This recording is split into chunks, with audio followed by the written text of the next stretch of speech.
सम्मान है बेटी। बेटी बचाओ बेटी पढ़ाओ योजना को भारत सरकार के द्वारा 22 जनवरी सन 2015 को हरियाणा के पानीपत से इसको लागू किया गया था।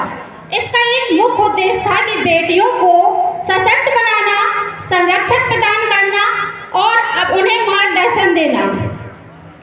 लेकिन जब हमारी बेटियां माता पिता के घर होती हैं, खेलती हैं, पढ़ती हैं, लिखती हैं, तो लोग कहते हैं कि ये तो पराए घर जाएंगी। लेकिन जब वही बेटी विदा होकर अपने पति के घर जाती है तो लोग कहते हैं कि ये तो पराए घर से आई है। मैं आप सभी से पूछना चाहती हूँ, क्या बेटी का एक कोई अपना घर नहीं होता? क्या बेटी का इस संसार में कोई अपना घर नहीं है जहाँ वह अपने भविष्य का निर्माण कर सके, जहाँ वो अपनी पहचान बना सके? आज इस सोसाइटी में बेटी बचाओ बेटी पढ़ाओ का नारा देने की नौबत क्यों आई है? क्या ये सवाल आप अपने आप से नहीं पूछेंगे? पूछिए, ये सवाल अपने आप से पूछिए कि बेटी बचाओ बेटी पढ़ाओ का नारा देने की नौबत एक सोसाइटी में क्यों आई है?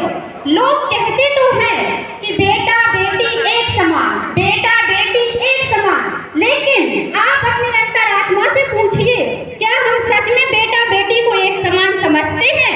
क्या हम सच में बेटा बेटी को एक होने का दर्जा देते हैं?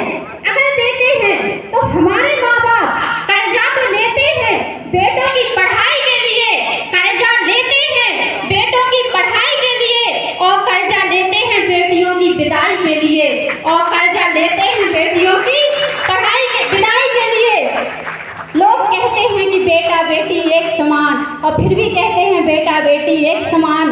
अरे जब एक बेटा शिक्षित होता है तो एक परिवार शिक्षित होता है, एक सदस्य शिक्षित होता है। लेकिन जब बेटियां शिक्षित होती हैं तो दो परिवार शिक्षित होते हैं, दो कुल शिक्षित होते हैं। अगर आप अपनी बेटी को दहेज में उपहार देना चाहते हो तो शिक्षा का दीजिए, शिक्षा रूपी उपहार दीजिए, ताकि वो अपने भविष्य का निर्माण कर सके। आज हर किसी को समाज में सिर्फ माँ चाहिए, पत्नी चाहिए, बहन चाहिए। अगर किसी को नहीं चाहिए तो बेटी नहीं चाहिए, अगर किसी को नहीं चाहिए तो बेटी नहीं चाहिए।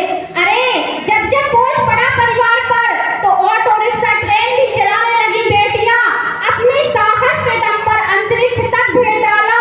यूं धरती मान भी उगाने लगी बेटियां, यूं धरती मान भी उगाने लगी बेटियां। और कितने उदाहरण ढूंढ कर लाऊं, और कितने उदाहरण ढूंढ कर लाऊं? हर क्षेत्र में अपनी शक्ति को आजमाने लगी बेटियां। वीरों की शहादत से अर्थी को कांधा देकर शमशान भी जाने लगी बेटियां, शमशान भी जाने लगी बेटियां।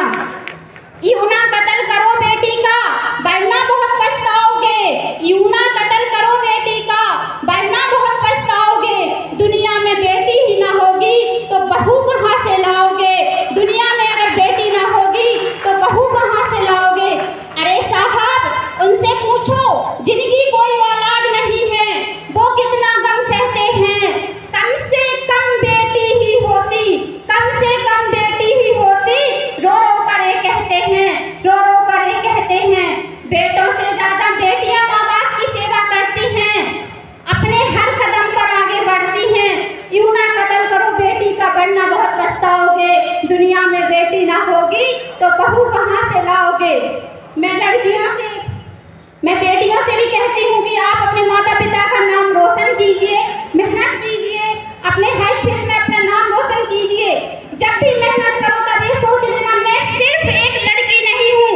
आई am not only girl, I am a pilot, I am not only a girl, I am a engineer, I am not only a girl, I am a teacher, I am not only a girl, I am leader of my life, I am leader of my life. Thank you.